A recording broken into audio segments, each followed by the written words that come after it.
So న్యాచురల్గా diabetes తగ్గించుకొని life expectancy పెంచుకొని లోపల ఉన్నటువంటి కిడ్నీలు హార్ట్ రక్తనాళాలు ఇవన్నీ దెబ్బతినకుండా ఉండాలంటే డయాగ్రాన్ లాంటి సప్లిమెంటేషన్ గాన ఇన్కార్పొరేట్ చేసుకుంటే chances are very high. So ఎలా వాడాలి ఏంటి ఎప్పుడెప్పుడు వాడాలి? దీంట్లో వచ్చేసి 2 levelled scoop 2 levelled scoop 120 ml water లో మిక్స్ చేయొచ్చు. ఒకవేళ గ్లూకోజ్ లెవెల్స్ ఎక్కువ ఉన్నాయనుకోండి ఒక 2 times తీసుకోవచ్చు డైలీ. అంటే మార్నింగ్ 11 o'clock అప్పుడు as a snack replacement, evening కూడా around 4 o'clock as a snack replacement protein shake లాగా తీసుకోవచ్చు.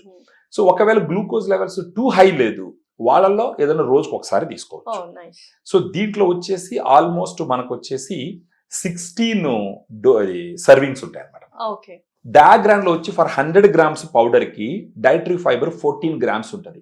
అదే లీడింగ్ బ్రాండ్స్ లో మీరు చూసినట్టు 5 grams ఉంటుంది, ఇంకొక బ్రాండ్ లో 7 grams ఉంటుంది, ఇంకొక బ్రాండ్ లో 8 grams ఉంటుంది. మన డయాగ్రామ్ లో 14 grams ఉంటుంది. కావాలంటే మీరు చెక్ చేసుకోవచ్చు వెనకాల మీరు అన్ని ప్రొడక్ట్స్ తెచ్చుకొని యూ కెన్ సీ అన్నమాట. సో దట్ మీకు అర్థమవుతుంది what is the speciality of diagram and what is the major role it will play. ఈ డైటరీ ఫైబర్ ఉండడం వల్ల ఏమవుతుందంటే వాళ్ళకి ఆకలి ఎక్కువగా అయ్యేది, స్లోగా డైజెషన్ అవుతుంది, గట్ హెల్త్ ఇంప్రూవ్ అవుతుంది, మళ్ళీ హార్ట్ ఫ్రెండ్లీ ఫైబర్ కాబట్టి హార్ట్ హెల్త్ పెంచుతుంది అన్నమాట.